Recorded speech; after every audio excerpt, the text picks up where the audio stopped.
How's it going, everyone? And welcome back to my YouTube channel. And today we're going to be doing Black Torch Chapter 7, Black Box. So basically, we go into a little bit of time skip, about 5 days from the last chapter, and Sheba kind of says like, "Oh, hey, like we're going to be doing our first mission after 5 days."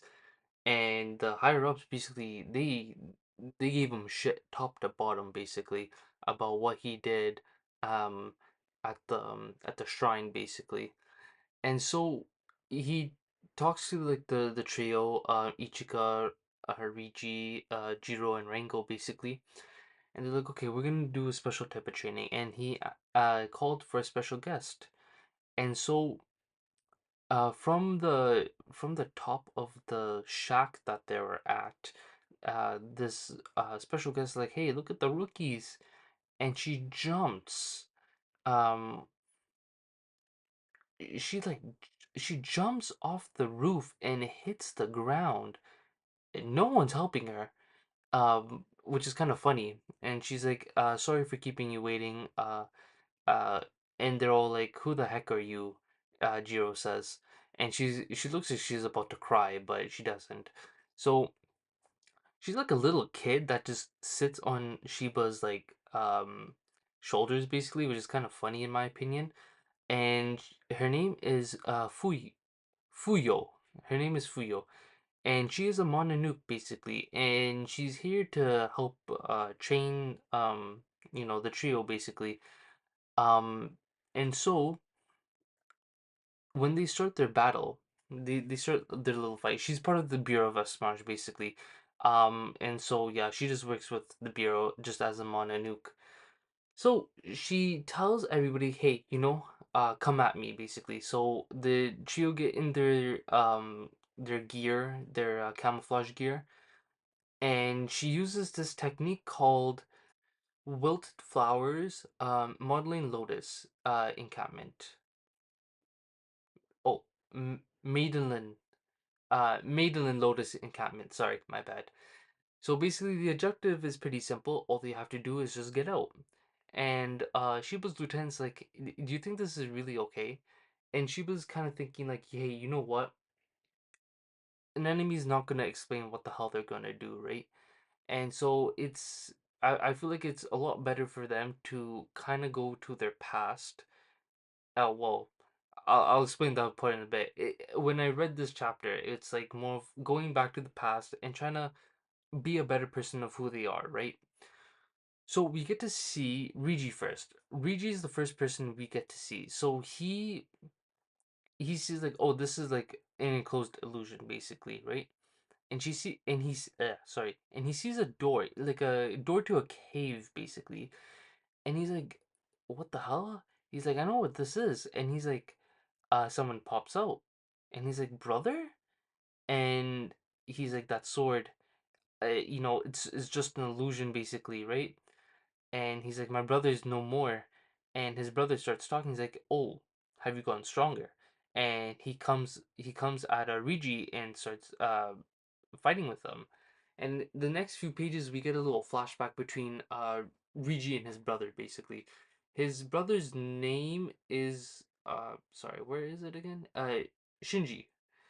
Uh, so Shinji and Rigi, basically, they're both twin brothers, and they are they are twins, but just like in the case of the Hyuga, if you remember about Neji's father and Hinata's father, they were both twins. However, one was born a few minutes after the other, and so therefore the older one gets the heir of the throne, and that's what happened in this case.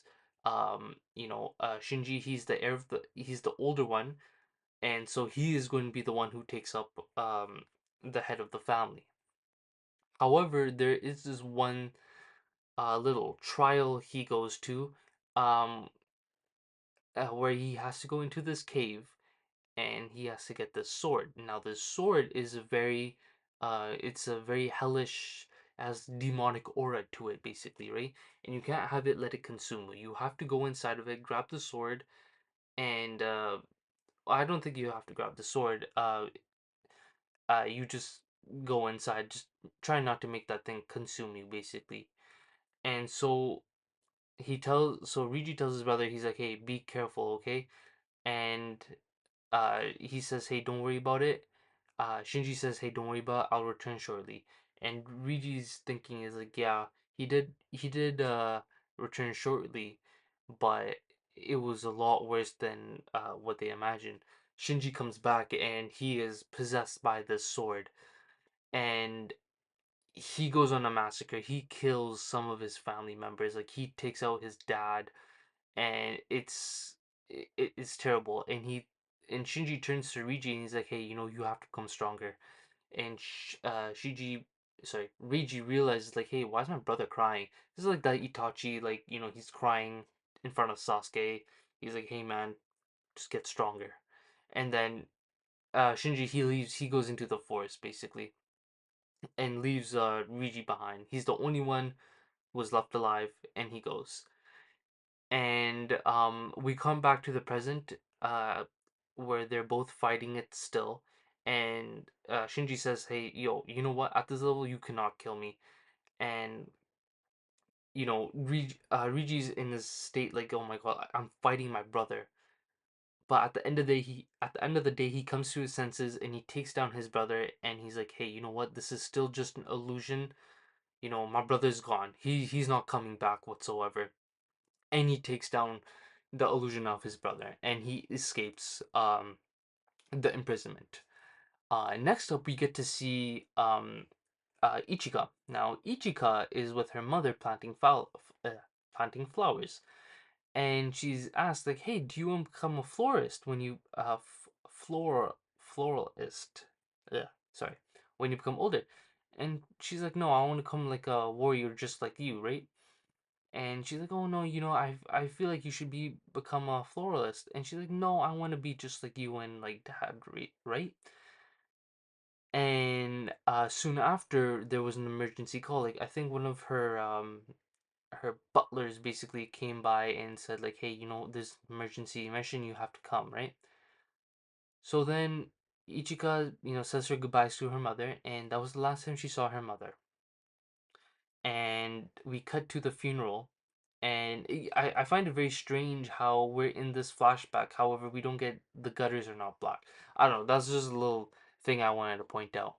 But Ichigo's thinking of the funeral, and she's like, I remember the flowers, I remember seeing my mom in the casket. It was beautiful, but it was also scary at the same time. And then after that, she started running. She needed to become strong enough to inherit her clan, and that's what she did. She became a strong person. Um, and as she got older, um, she got a message from her father, I believe from the same butler, basically.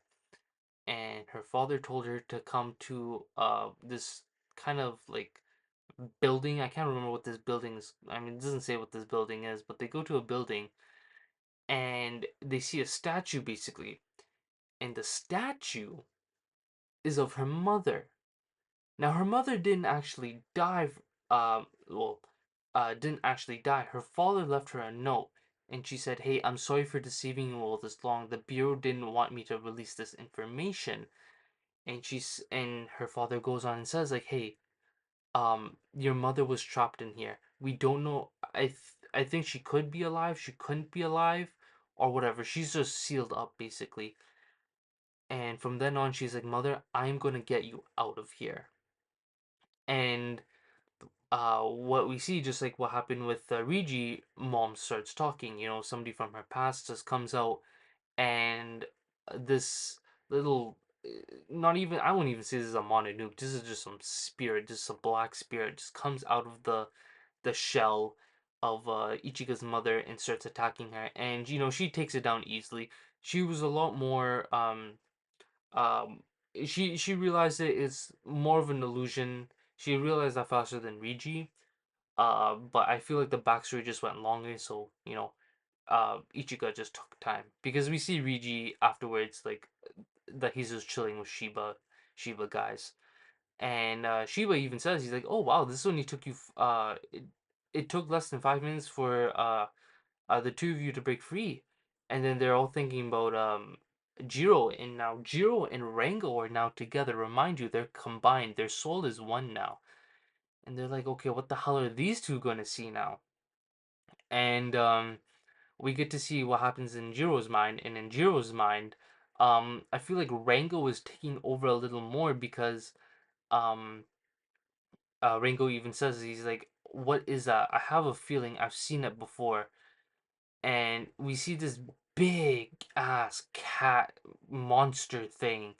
Just, it looks like Venom. Imagine a cat with Venom's face on it. That's what it looks like. So that's where the chapter ends, and this is all. This is also where Tonkobon number 2 also ends as well. So, thank you for staying for chapter for volume 2. Next time we're going to be starting volume 3, and volume 3 is going to have Rigi on the title. So without further ado, I'll see you next week. Make sure you guys take care. Like, comment, subscribe if you enjoyed the video, and I will see you next time. Bye, everyone.